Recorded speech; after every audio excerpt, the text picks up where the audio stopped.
The Fever are Commissioner's Cup champs. Wow, what a game it was this week, and they follow it up with a great defensive outing against the Aces. Are they turning a corner on defense? And we caught up with so many Fever players this week. You'll hear from Sophie Cunningham and Michaela Timson right here on Locked On Women's Basketball.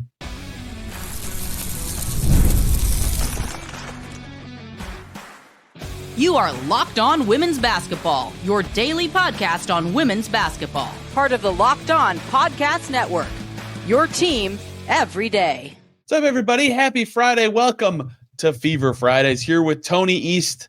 I host every week here for Fever Fridays, the beat reporter covering the Indiana Fever for the Next. Really enjoying doing these every Friday, especially because some eventful things have gone on, and this one will be the most fun one yet because the last 2 weeks before this have been filled with officiating drama, the Commissioner's Cup, and ejections. And last week was all about DeWanna Bonner is gone and Caitlin Clark is hurt and all this. And Clark is still hurt, although I'd imagine for not too much longer, a return potentially on the horizon with this homestand, given what we've been able to see in practice. But wow, lots more good stuff this time. Fever have won 3 in a row, 2 very impressive defensive performances in their last 2 games, including the title, the Commissioner's Cup, popping the champagne earlier this week. We'll talk about all of that, plus some little interviews from this week. I would like to lead with that, though. The Fever's Commissioner's Cup victory and what this is signaling about their momentum going forward, because I was very curious.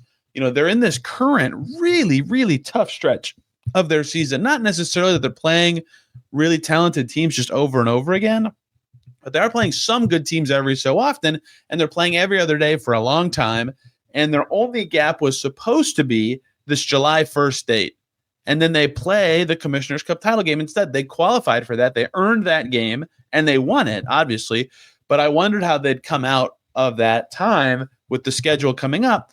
And it's very important that they have something going for this 5-game homestand that they can build on. And they're building on their Commissioner's Cup game because they beat the Lynx and they beat the doors off the Lynx. A 15-point win in that game. And the first quarter, which has to be discussed, was not great. The rest of the game was basically all Fever, right? Really fascinating to see how this game kind of flipped, because in the first quarter, you know, Natasha Howard, who ended up being the best player for the Fever this game, had this goofy possession where she missed twice and got a rebound and then chucked it up between 3 defenders and missed, and they couldn't really buy a 3 early in the game, and their bench was kind of ineffective. And I thought, man, the Lynx are just better. They're a good team. But it was 27-14 Lynx early in the second quarter, and then the buy-in from the Fever and their defense the rest of that quarter was the best 8 minutes of Fever defense I've seen covering the team, period. And I've covered this Fever team since the Wubble in 2020, and I've been to basically every home game they've played in that time, and I was amazed seeing the way they defended in that stretch. The second half, we'll talk about in a second, but the rest of that second quarter, from when it was 27-14 on, for 8 minutes, it was 18-0 Fever. They scored every point. Not a single made basket for the Lynx in that stretch. Courtney Williams, have fun dealing with Aari McDonald or Kelsey Mitchell or sometimes Lexi Hall. Tough. Kayla McBride, you're not getting anything going against that same crew. Nafisa Collier, here's Natasha Howard defending at one of her best levels all season. None of the usual cast of dominant characters, once Jessica Shepard left the game in the first half, really could get going at all for Minnesota. The Fever were cutting them off like crazy. Very, very impressive defensive performance from the Fever. In the second half, their defense was still very solid. They slowed down Fee very well. They did get a little lucky in that Minnesota rimmed out a ton of threes, but the Fever deserve a ton of credit for the way they defended in that game, holding the Lynx, who entered that game with the best offense in the WNBA in terms of offensive rating, and they held them to 59 points. Just fascinating. 2 days later, it's Fever Aces, and I wondered how the Fever would follow up that defensive performance. Elsewhere in the league, Minnesota scores 92 against the Mystics, right? They're clearly still humming, but the Fever slowed them down. And the Fever, hosting Asia Wilson and company, struggled with Asia, who had 29. Everyone else on the Aces combined made 7 shots, and they had 17 turnovers. They just shut them down. Joelle Lloyd did not make a shot in the game. Just remarkably good defense for the Fever these last 2 games. They've really showed some connectivity. They've really got their shell kind of clicking. I talked to Sydney Coulson and Aaliyah Boston at practice this week. You'll hear from them in a second, but I thought that they were both very telling in that they were both celebratory coming off of the win in Minnesota, but also did a good job of kind of reflecting on the defensive growth that this Fever team has and where they're headed from there. And, of course, we'll throw some more interviews after the Aces game that I'll talk about in more detail in a second, but this is the momentum the Fever need. They need to be able to take this defense forward because their defensive rating looked good for a while to open the season, but I've hinted at this a few times, even on this podcast. Some of that was just that they played the Sky twice, right? They had 2 great on paper defensive games against Chicago. The rest of their games, they were allowing 70, 80-plus points. These last 2 have been 2 of their 4 games under 70 have come this week, and they came against good quality teams in Vegas and Minnesota.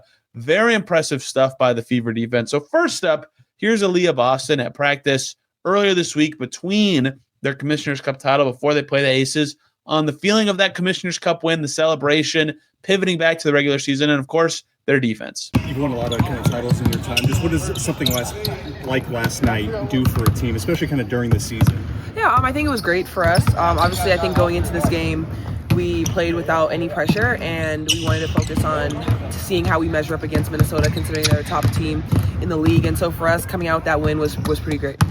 You have won a lot, like he says, but never mid-season and then immediately going back to playing regular season games. I know you're smiling a little at it. Like, how does that feel today, knowing that you last night champagne? Yeah, I think it's cool. I think the Commissioner's Cup is always a great opportunity to kind of just get that feeling for winning a title in the middle of the season. And so for us, that's really how we approach it. We enjoy it, but obviously we turn the page because we have Vegas coming up, and so we just have to be ready for that. You traveled back last night, I presume. How did you flip that switch today that, okay, back into regular season? Yeah, I mean, once you go to sleep and you wake up, you know that Commissioner's Cup was fun. It was such a great experience, but you also know that you have another game that matters on your record, and so for us, it's being focused on them. You feel like that kind of win, and of course the trophy that comes with it, can be rallying for you guys in any ways? You try to get things going. I think it's great.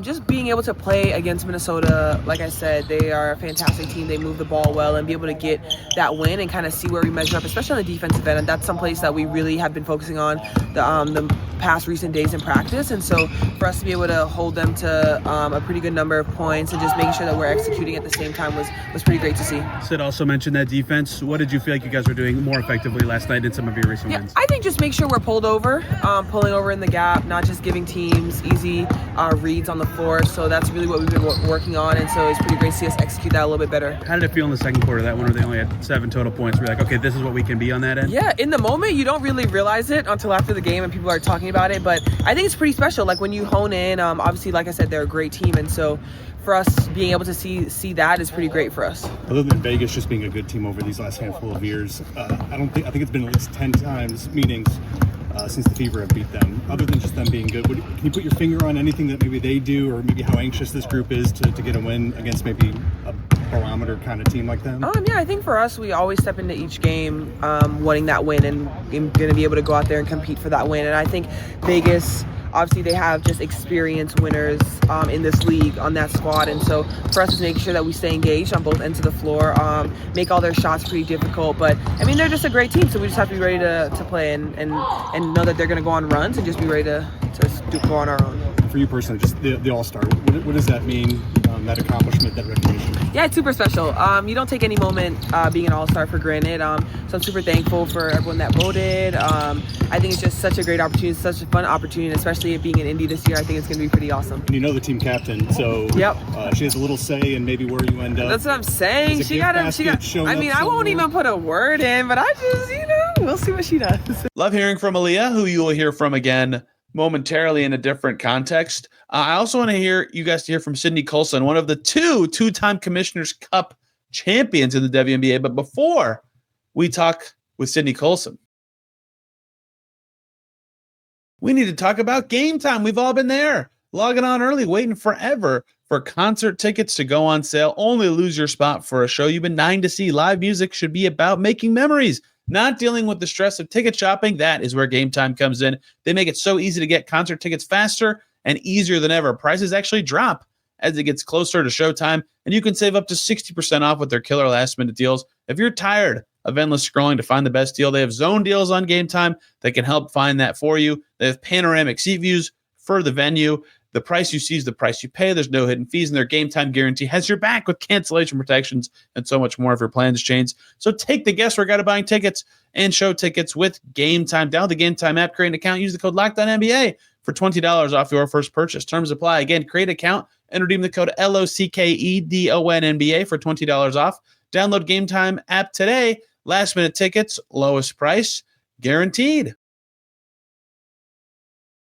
Back here on Locked On Women's Basketball. Thanks for making us your first listen today and every single day. If you're interested in men's NBA, Locked On NBA, your second listen to hear the latest and greatest from my busy time in the NBA. Let's keep going here on the Fever. That Aces game, I did talk about them slowing everybody but Asia. Asia, obviously, 29 points. She was great, but the Fever did wonderful on everyone else. Jackie Young was 2 for 9. Chelsea Gray was 1 for 3. The leading assist number for any Aces player was 3, and it was 2 bench players, and Aaliyah Nye and Dana Evans. Terrific defense from the Fever, who once again got great play from the same duo they've been getting it from. Obviously, Natasha Howard was their best player in that Commissioner's Cup game, but Kelsey Mitchell and Aaliyah Boston, dating back to that Seattle win the Fever had on the road a few weeks ago, have just been on a tear recently. Boston's passing and scoring and patience and decision-making in the paint have just been fantastic. She had 20 and 7 in this game. Kelsey Mitchell, 25, making her final push in case to be named an All-Star for the 3rd season in a row. Also had 6 assists. She was phenomenal. Aari McDonald was also a story of this game to me. 8 points, not like jumping off the page at you, but 7 boards from someone of her size and a team-high 7 assists. What a perfect plug-and-play fit. To an extent that is just remarkable. I've seen lots of midseason additions in the WNBA, and I wondered if this was the most impactful that there's been. And I asked about it. So hear from now Stephanie White, and then you'll hear from Kelsey Mitchell and Aaliyah Boston after the win over the Aces on both their defense in that game and Aari McDonald. Steph, you've had a lot of players come in and out of across various teams you've been on in your career. Do you recall having it as impactful of a midseason addition as Aari has been for you guys this year? Not mid-season, no, certainly. Her ability to impact on both ends. Oftentimes when you make decisions mid-season, it's one end or the other typically, and her impact on both ends of the floor. Offensively, her ability to see the floor, the defensive energy and intensity. She never looks like she gets tired. She makes all the hustle plays. She's just relentless, and it's a shot in the arm for our team, and something that we've needed, and she's answered the call. We're very fortunate that we were able to get her. You and some of your players talked yesterday about the recent defensive focus in some practices. How does it make you feel as a coach when that actually translates to consecutive games against good teams? It makes you feel good. It's been a focus all season long, but to finally start to see it come together is rewarding. And I think our players feeling that sense of the reward that comes with buying into being relentless on the defensive end of the floor, the activity level that it takes, trusting that you can go all out while you're out there, and trusting those guys that are coming in off the bench to continue that momentum. It's rewarding to be able to put back-to-back games together. I didn't feel like the third quarter was our best, especially the start of it. But to put back-to-back games together like this defensively says a lot about this group, and I'm just proud of them. Kelsey, 2 straight games you guys have held your opponent under 60. Where are you feeling the defensive growth the most these last 2 games? We're feeling it everywhere. I kid you not. It's been a focus point in everything we do. Shoot around, practice, film. Defensively, we just want to be as sound as we need to be to get whatever we want offensively. I think our coaches just make that clear that whenever we can defend and do what we need to do, we can get whatever we want on that end. We've asked you guys about Aari a lot, but what does it say about her that she's able to come in again and still be this impactful just right away? We told her in the game, we said, we're just thankful for you. We thank God for you every single day. I just think her impact, you see it. Even just looking at the plus minus, like plus 26. Like Aari's impact, whether it's scoring, but it's defending, it's getting us into offense, it's making the right reads, making the right pass. I think she's just been the perfect missing piece for us. Perfection. Insightful as always from those pairings. In general, I think quite the statement to follow up that Commissioner's Cup game with this game. You wondered, and by you wondered, I mean I wondered, and many wondered, like how that split would go. That's why I was asking about it in those practice interviews you heard earlier, what that game would look like. And that's what you're going to hear from Sydney Coulson about in a second, of just the quick flip of win a title, champagne celebrations, woohoo. Oh, you get home the next day and you have to practice. You have to sit down and soak in that. And then no more celebrating. It's time to play a game. You're playing a good team. The Fever today, great job of pivoting from one thing to the next. And so now one more interview for you to hear, Sydney Coulson, on how the Fever pivoted from one thing to the next. And I thought Sydney Coulson was the perfect person to talk to because she did this with the Aces herself when they won the Commissioner's Cup a few years ago. Her and Brianna Stewart, the only two-time Commissioner's Cup champions. Here's Sydney Coulson. I believe it's you and Stewie are the only ones that have won two of these Commissioner's Cups now. Yep, two MVPs. Yep. How did the second one feel compared to the first one, having already gone through that one? It felt good. It felt cool to do it in another place. I think especially with the way our season's been going, it's been very up and down. So for us to play a game like that on the road against a very good team, it was just a sign of what we're capable of. Now we got to continue it. You describe that kind of emotion of like you guys are 8-8. You haven't felt like you guys have hit the level that you could before the season, but for a night, you win a thing and you're celebrating. Yeah. For one night, it was beautiful. It was. Did it ever feel weird at all in that way, or was it just you guys have always believed you could be at that level? Yeah, I think that we've seen glimpses of us doing stuff really well. We just haven't put a lot of 40-minute games together, so it felt nice to do that for the second time out of 16 games this season. How do you go from what we could see last night, the celebrations and all that, to you're practicing today, you play Vegas tomorrow? How do you do that transition as smoothly as possible? We have to. It's our job, so we will. You've done it before. Or not. What is that actually? Did you have to say anything? Does it take any sort of mental fortitude? You're excited about it for that day. And then because we play so frequently, you just got to turn the page to the next opponent. You can't get too high, can't get too. You mentioned those two games that you guys are very proud of. What did you feel like in those games you guys did well that you need to get to more consistently going forward? Play defense aggressively and according to the scheme that the coaches gave us and moving the ball. When that's slipping, is it an attention to detail thing? What do you feel like gets away from you guys defensively at times? Detail, mental fatigue, just lack of ball and player movement. Could you feel it last night, especially in that second quarter, okay, this is what we believe we can do on that end of the floor? Yeah, I just feel like we upped our level of defensive aggression, and that is what our identity needs to be. And so hopefully we'll get into that point where we start doing it more. Hope you guys enjoyed that one as well. I love talking with Sid. She's a hoot. But great performances from the Fever. Cunningham appears to be more rounded into form.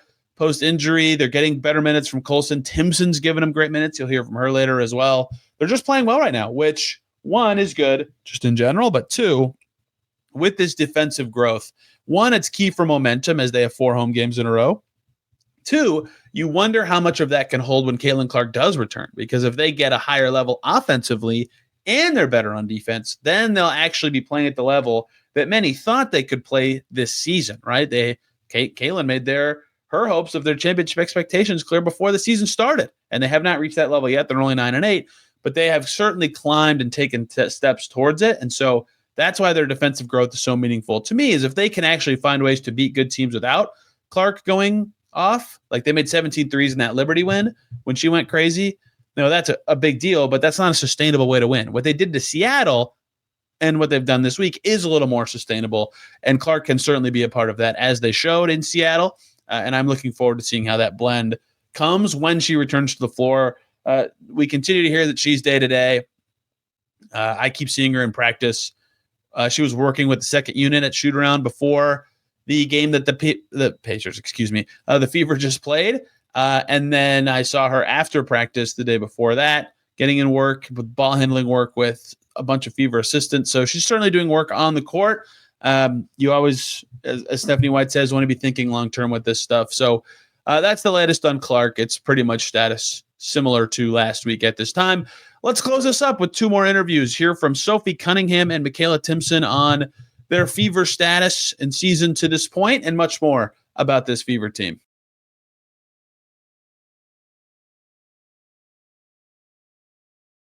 Back here on Locked On Women's Basketball. Thanks for making this your first listen today and every single day. Locked On Fantasy Basketball. If you're into fantasy sports, a good way to keep up with that as well. Let's continue here in Feverland. If I had any more thoughts to get to, one would be Damiris Dantas is balling in the AmeriCup play for Brazil.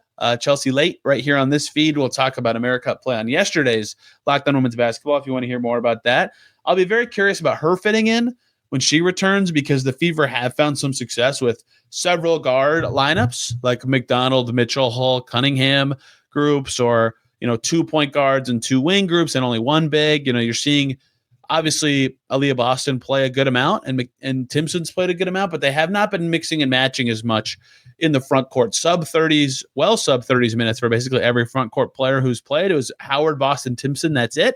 So perhaps Dantas' return just spells the end of Timson's minutes momentarily, and they just roll with Howard, Boston, and Dantas. But Stephanie White likes that Dantas-Boston duo and how they fit together. I'll be very curious how they build their rotation, because this guard group does make a lot of sense. And the other thing I'll be curious about is whenever Clark does return, if that's this weekend, if that's later than that, who knows, McDonald and Clark have not played a single game together yet, right? Earlier, when Aari McDonald was on the team, she was Clark's hardship replacement, and then now she's on a full roster spot, but Clark's out.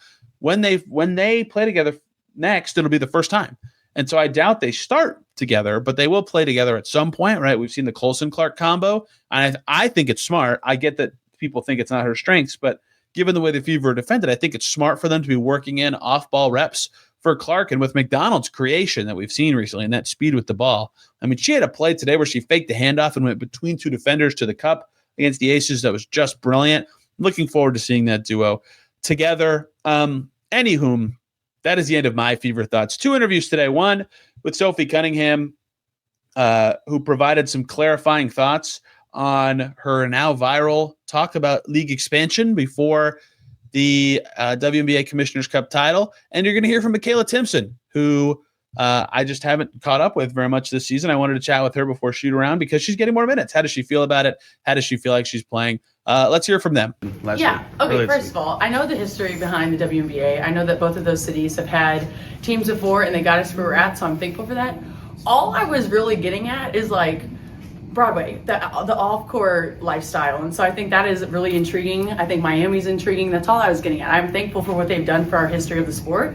I think it'd be fun to kind of get some teams outside of the NBA market. I do think there is benefit when you do have an NBA team, but that's all I was getting at. I think people totally misread that situation. I would never speak down upon middle-class, blue-collar working people. That's where I come from. I'm from Missouri. I get I'm in Indiana, and that's kind of why I'm hinting at Broadway sounds fun. Sophie in Miami sounds fun. All I was getting at. How important do you feel like those off-court things are to players choosing where they ultimately play? I mean, I think lifestyle is super important. I think that you're in the gym quite a bit, and during season, you live in the gym. But I think for a lot of people, they like balance. I think a lot of people are trying to have families nowadays too, and so I do think that balance is super important, especially for mental health nowadays. What did you make of the reaction to what you said? I mean, the people that hype you up are going to be the same people who shoot you down, and so for me, I always just kind of stay right here in the middle. I think that was my personal opinion.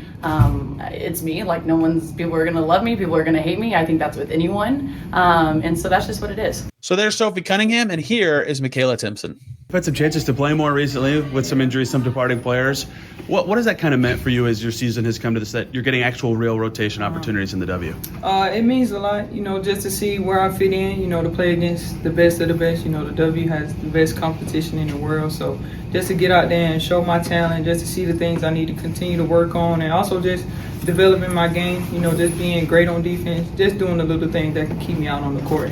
I just thank coach and the staff for trusting me and just keeping me going. The development part, for years and years, you hear from players that you can practice, you can play, but actual game chances are the best chances to develop. In what ways have you felt that, and how do you feel like you're getting better with these chances? I would say just reading the defense, being able to play off the ball, that's really important. I don't get the ball as much, which is totally okay, just to be on the court and just to see the difference that I can make on the court. I just been pretty good on defense, just making sure that's my anchor, and just, rebounding, running, just doing the little things I can do just to stay on the court. How would you describe your comfort level in terms of playing, being Michaela Timson, but also you have to think about what you have to do for a new team, new system, your first-year player, all that kind of stuff? Yeah, my confidence has grown even more, because Coach is giving me the opportunity, and also my teammates, they give me a whole bunch of confidence, and they just really positive when I get out there, and also on the bench, they give me preps and skills and tips and tricks, and also just to, see what I'm doing, correct what I'm doing. Also, they can get onto me as well. I take it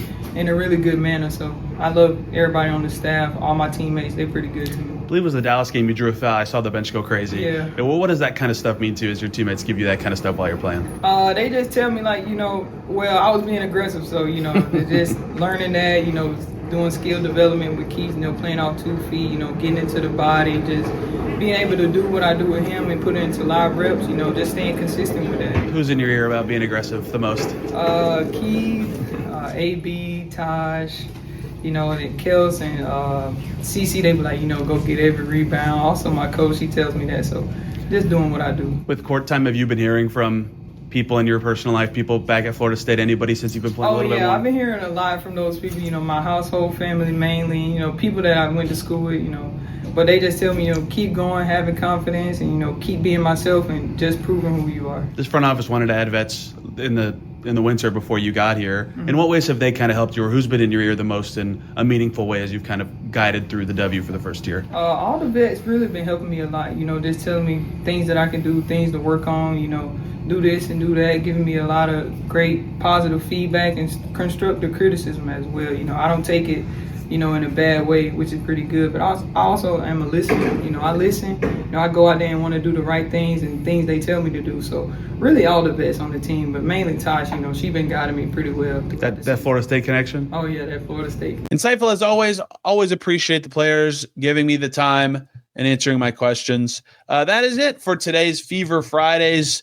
Ugh, what a week. Finally, I'm not talking about a ton of drama, a celebratory week for the Fever, who can climb up the standings with this homestand that they're in leading into the All-Star break. Coming up in about 2 weeks for the Fever, they could have as many as 3 All-Stars. We'll break that all down here on Locked On Women's Basketball. Thank you so much for tuning in today. Enjoy your holiday. Enjoy your weekend. We will see you on Fever Fridays next week and on Locked On Women's Basketball every single day.